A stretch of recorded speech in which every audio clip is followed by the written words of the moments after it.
Shalom, selamat hari Minggu jemaat Tuhan yang dikasihi Tuhan, dimanapun Bapak Ibu Saudara berada.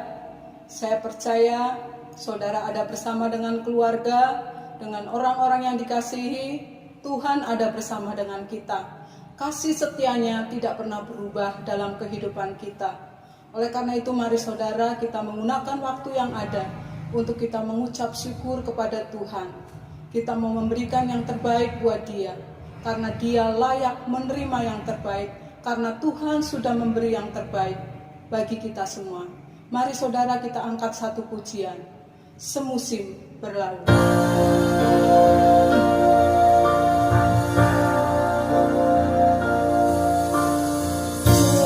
Semusim berlalu, namun Kau selalu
Engkau peliharakan hidup kami hingga pada hari ini.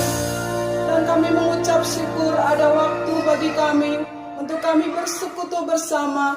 Kembali kami memuji dan memuliakan nama Tuhan.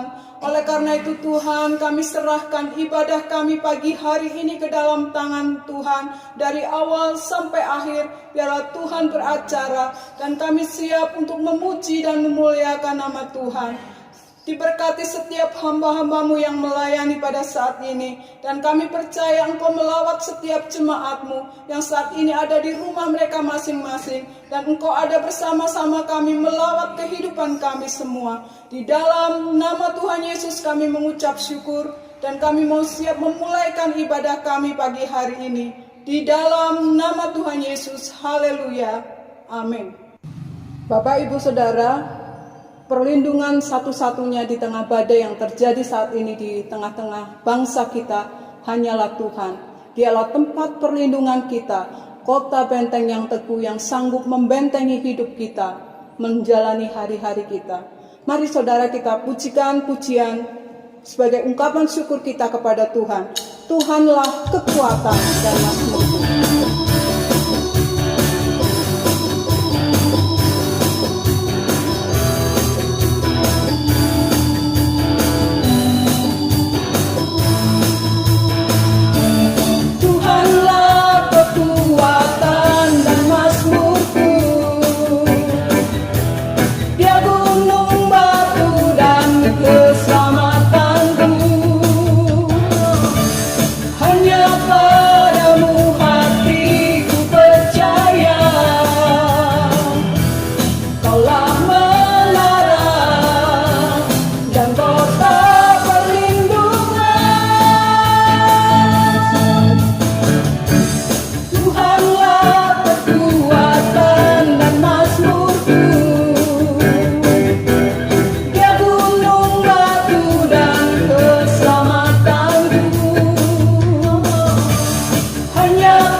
Dialah gunung batu keselamatan dalam hidup kita.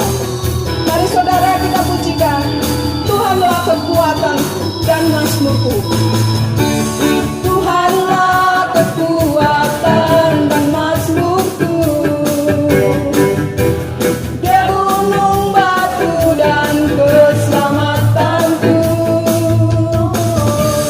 Hanya padamu hatiku percaya.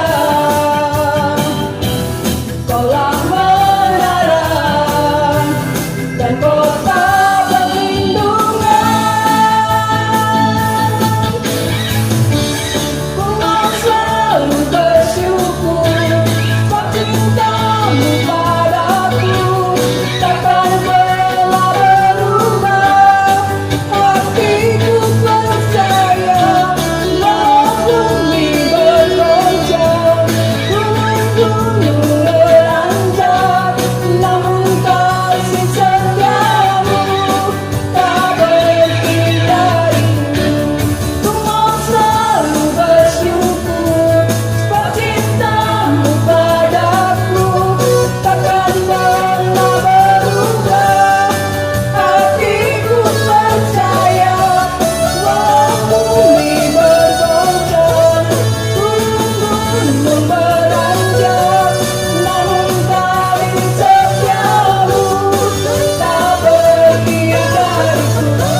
akan sama-sama mendengarkan firman Tuhan. Mari saudara, kita persiapkan hati kita. Saat ini kita akan menerima kebenaran firman Tuhan. Biarlah firman Tuhan menjadi kekuatan baru dalam kehidupan kita. Kita pujikan pujian, penuhkanlah bejanaku.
Mari Bapak Ibu Saudara yang diberkati Tuhan, kita satu dalam doa.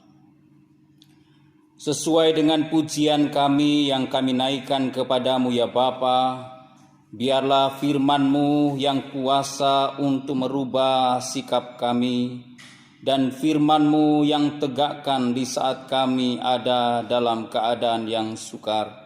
Maka tuntunan Tuhan sangat kami butuhkan dalam kami menikmati kebenaran firman Tuhan pagi hari ini. Maka hanya di dalam nama Tuhan kami Yesus Kristus kami sambut firman Tuhan. Haleluya. Amin. Shalom. Salam sejahtera bagi kita semua. Pagi hari ini renungan firman Tuhan saya ambil di dalam Kisah Para Rasul pasal yang ke-9, ayat yang pertama sampai ayatnya yang ke-19. Tetapi ada beberapa ayat saja yang mewakili pembacaan kita pada pagi hari ini, yaitu ayat 3 sampai ayat 6 dan ayat 15. Sekali lagi, Kisah Rasul pasal 9 ayat 3 sampai 6 dan ayat 15 saya akan bacakan bagi kita semua.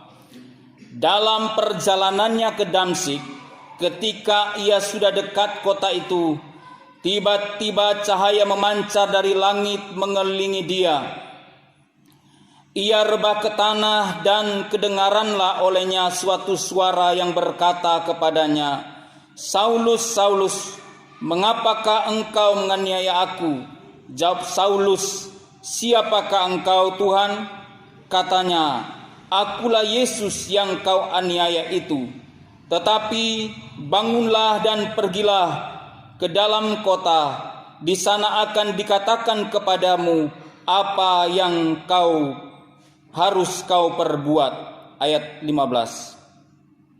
Tetapi firman Tuhan kepadanya, "Pergilah, sebab orang ini adalah alat pilihan bagiku untuk memberitakan namaku kepada bangsa-bangsa lain serta raja-raja dan orang-orang Israel."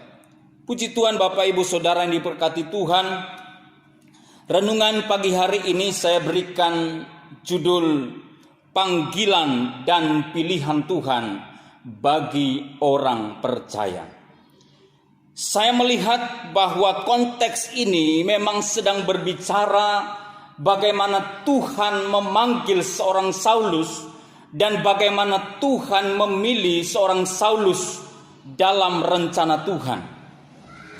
Tetapi saya percaya bahwa bukan hanya Saulus yang dipanggil oleh Tuhan, bukan hanya Saulus yang dipilih oleh Tuhan, tetapi setiap orang yang percaya kepada Tuhan. Saya percaya semua kita sedang masuk dalam rencana Allah, dalam panggilan dan pilihannya. Maka dalam konteks ini saya melihat bahwa panggilan dan pilihan Tuhan adalah merupakan bentuk perhatian Tuhan kepada setiap orang yang percaya. Karena kalau bukan Tuhan yang memanggil dan memilih saya dan saudara, kalau bukan Tuhan yang memanggil dan memilih Saulus, mungkin dia tidak akan pernah tercatat dalam firman Tuhan. Dan saya melihat bahwa dalam setiap panggilan dan pilihan Tuhan, selalu ada rencana Allah dan selalu ada tujuan-tujuan Allah. Sehingga ketika Tuhan memanggil Saulus, ketika Tuhan memilih Saulus, Tuhan sudah punya rencana dan tujuan bagi dia. Nah, di dalam konteks ini Bapak Ibu Saudara, saya melihat bahwa Saulus bukan satu-satunya orang yang dipilih dan dipanggil oleh Tuhan yang dicatat dalam Alkitab. Dalam perjanjian lama kita mengenal ada yang namanya seorang Musa.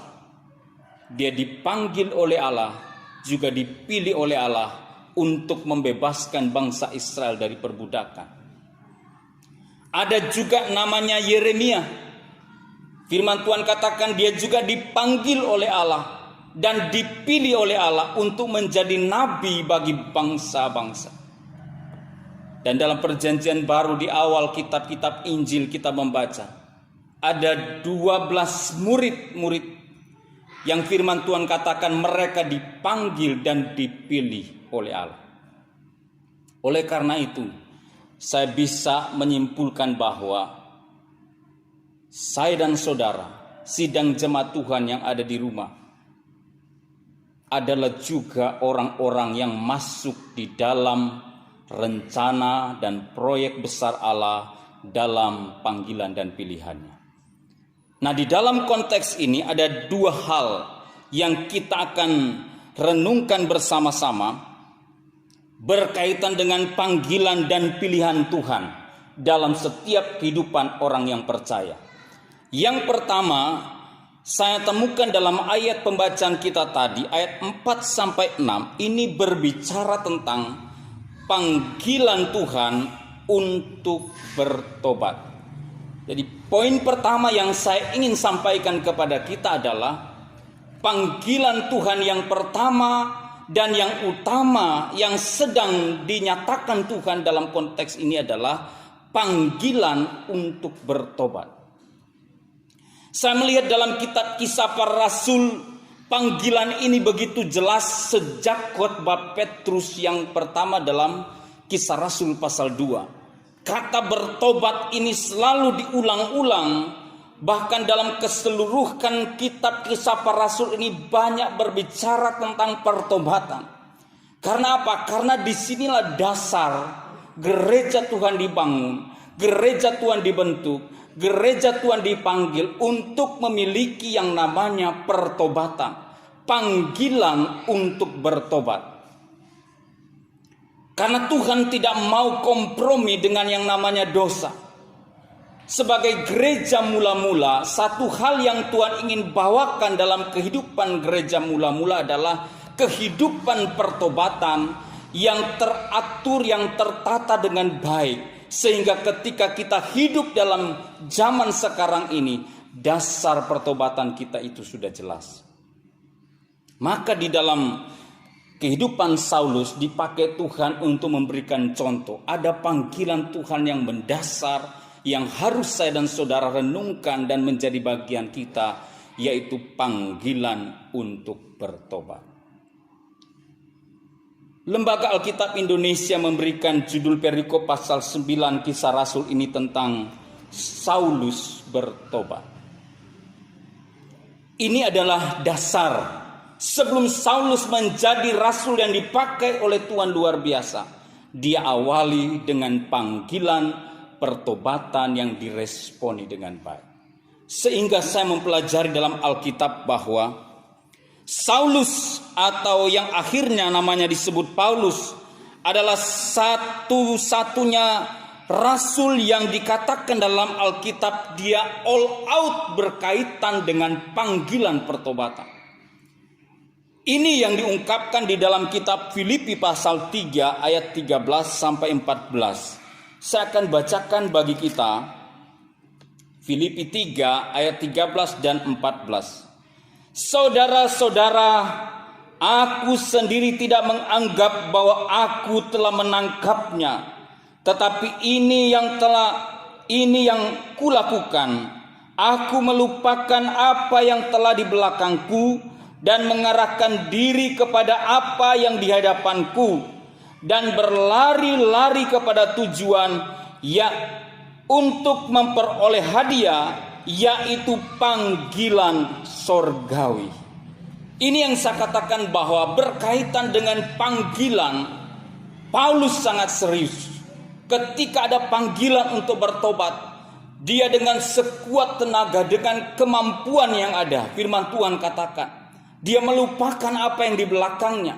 Dia mengarahkan diri kepada apa yang di hadapannya dan berlari-lari, kata firman Tuhan, kepada tujuannya, yaitu panggilan sorgawi. Saya percaya pertobatan adalah salah satu panggilan sorgawi yang dikaruniakan oleh Tuhan untuk dijalani orang-orang yang percaya. Sehingga saya melihat dalam konteks ini seorang Paulus mengalami pengalaman yang luar biasa, bahwa sesungguhnya panggilan pertobatan ini akan mengubah status setiap orang percaya. Di dalam kitab 1 Petrus pasal 2 ayat 9 dan 10 dikatakan firman Tuhan, 1 Petrus pasal 2 ayat 9 dan 10. Saya akan bacakan ayat 9 saja bagi kita. Tetapi kamulah bangsa yang terpilih, imamat yang rajani, bangsa yang kudus, umat kepunyaan Allah sendiri, supaya kamu memberitakan perbuatan-perbuatan besar dari Allah yang telah memanggil kamu keluar dari kegelapan kepada terangnya yang ajaib. Panggilan Tuhan mengubah status setiap orang percaya. Yang kata firman Tuhan, dari kegelapan masuk pada terang yang ajaib, sehingga statusnya berubah. Kita disebut sebagai bangsa yang terpilih. Kita disebut sebagai imamat yang rajani. Kita diangkat menjadi bangsa yang kudus. Kita diangkat menjadi umat kepunyaan Allah sendiri. Yang kata firman Tuhan, ini spesial dan khusus diberikan kepada orang yang meresponi panggilan Tuhan. Oleh karena itu Bapak Ibu Saudaraku yang kasih dalam Tuhan, saya merenungkan tentang pertobatan yang ditulis Paulus dalam kitab Roma pasal 12 ayatnya yang kedua. Ini konsep pertobatan yang diungkapkan oleh Paulus, saya percaya ini juga berkaitan dengan pengalaman hidup Paulus. Dan dalam tuntunan Roh Kudus dia menemukan sebuah proses pertobatan yang diungkapkan dalam Roma 12 ayat 2. Dikatakan begini: janganlah kamu menjadi serupa dengan dunia ini, tetapi berubahlah oleh pembaharuan budimu, sehingga kamu dapat membedakan mana kehendak Allah, apa yang baik, yang berkenan kepada Allah, dan yang sempurna. Satu kata menarik di dalam ayat yang kita sudah bacakan tadi adalah kata berubahlah oleh pembaharuan budimu. Konteks kata berubah ini dia menulis dengan kata metamorfose, atau dalam asli kata dasarnya metamorfoo. Ini bicara tentang sebuah perubahan yang kelihatan wujud dan bentuk nyatanya itu bisa dilihat oleh orang. Tetapi dasarnya adalah perubahan nyata, perubahan bentuk yang seringkali kita pelajari atau kita dengar tentang metamorfosis yang terjadi kepada kupu-kupu. Dari ulat menjadi kepompong, lalu jadi kupu-kupu. Ini adalah sebuah konsep perubahan total dari yang namanya kupu-kupu. Nah, ini juga yang dibawakan oleh Paulus. Dan kata firman Tuhan, perubahan total yang wujudnya kelihatan diawali dengan yang namanya pembaharuan budi. Pembaharuan budi ini bicara tentang mind, pikiran, karakter seseorang yang berubah. Artinya perubahan wujud, kelihatan dan nyata dalam bentuk kehidupan sehari-hari itu diawali dengan pembaharuan yang dimulai dari dalam pikiran dan karakter. Maka saya menemukan bahwa Paulus menjadi seorang yang luar biasa. Karena dia paham konteks tentang pertobatan dan perubahan hidup, dan dia aplikasikan dalam kehidupan. Sehingga saya melihat dalam konteks ini bahwa ketika terjadi perubahan dalam budi, dalam mind, pikiran dan karakter, itu akan mendorong terjadinya perubahan bentuk wujud nyata dalam kehidupan sehari-hari. Dan dampak besarnya adalah dia akan bisa membedakan mana kehendak Allah, apa yang baik, apa yang berkenan kepada Allah, dan yang sempurna. Tidak akan mungkin seorang bisa membedakan kehendak Allah kalau tidak dimulai dari perubahan mind, pikiran, dan juga perubahan karakter dalam dirinya, lalu diwujudkan dengan perubahan yang kelihatan dan nyata.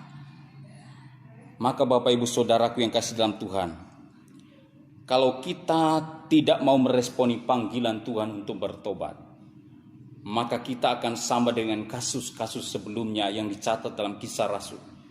Ada seorang Simon, mantan penyihir. Ada satu keluarga, Ananias dan Safira. Mereka tidak mau masuk dalam proses panggilan pertobatan, sehingga hidup mereka mengalami hal-hal yang sangat memprihatinkan. Maka Bapak Ibu Saudara, mari kita semua, kita sudah menjadi orang percaya, dan kepercayaan kita harus kita lanjutkan dengan pertobatan dan terus pertobatan. Kata firman Tuhan, Paulus katakan setiap hari dia terus dibaharui dan dibaharui dari hari ke hari. Jadi poin pertama dalam hal panggilan dan pilihan Tuhan bagi orang percaya, bahwa Tuhan memanggil kita untuk bertobat.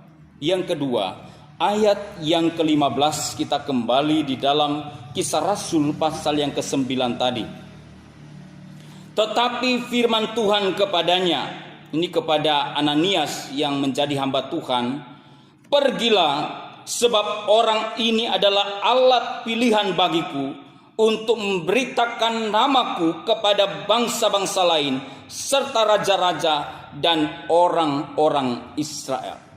Bagian yang kedua berkaitan dengan panggilan dan pilihan Allah. Kalau yang pertama tadi kita sudah memahami bahwa kita dipanggil oleh Tuhan untuk bertobat sebagai dasar fondasi hidup kita. Maka selanjutnya ada pilihan Tuhan untuk menjadikan kita alat Tuhan.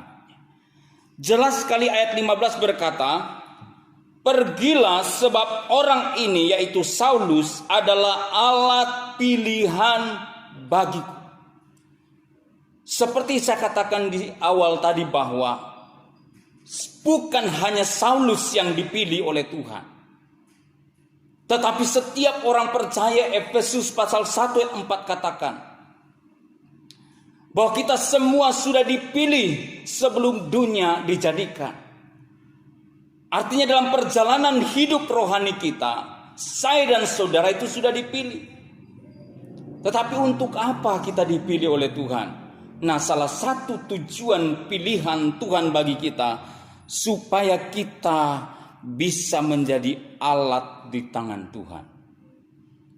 Kata alat saya temukan dalam terjemahan atau pengertian dalam Kamus Besar Bahasa Indonesia, artinya sesuatu yang dapat dipakai untuk mencapai maksud atau tujuan. Jadi alat itu sesuatu yang dapat dipakai untuk bisa mencapai maksud dan tujuan. Ini bisa berupa benda, tetapi juga bisa berupa orang.